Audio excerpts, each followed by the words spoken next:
我发现好多人都不知道，原来黄瓜还可以这样吃。黄瓜的脆爽，再加上鸡蛋的鲜嫩，清新爽口，营养又美味。来上一口，真的给肉都不换。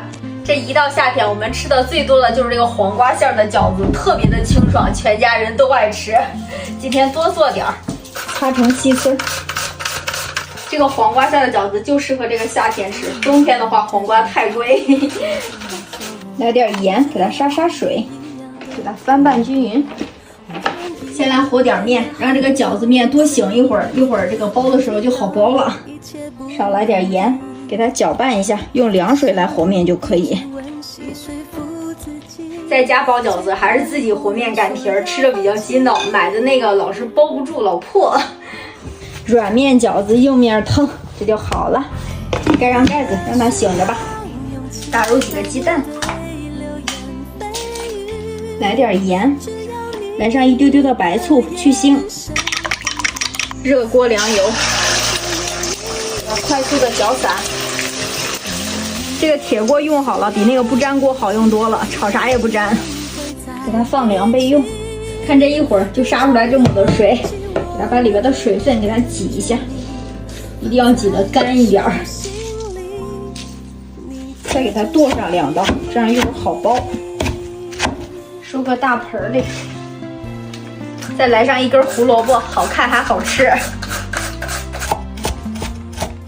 全部收一起，再来上点木耳，鸡蛋碎也放凉了，给它直接倒进来。最后来点小葱花，调味就特别简单，少来点盐。刚才黄瓜和鸡蛋里边都放盐了，撒点孙鲜鲜、素蚝油，再来点香油。这个黄瓜馅吃的就是本身黄瓜的这个香味儿，调料不用放太多，就这个馅你就吃吧，真的可鲜可鲜亮了。这面也醒好了，正好来包饺子。不知道吃啥的时候就吃饺子，简单又方便。素馅的饺子稍微这个劲儿大一点，一会儿好包。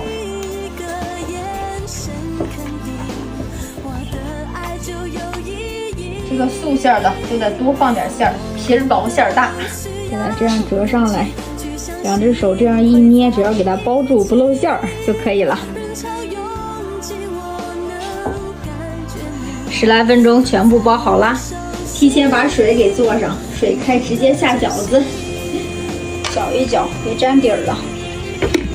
再来调个蘸料，蒜末，放点这个白芝麻，再放一包傻嫂的这个油泼调料，浇上热油，再上1勺陈醋。用热油一浇，这个料可香可香了，不管是做凉拌菜还是做个蘸料都好吃。素饺子特别好熟，开锅有个30秒就可以了。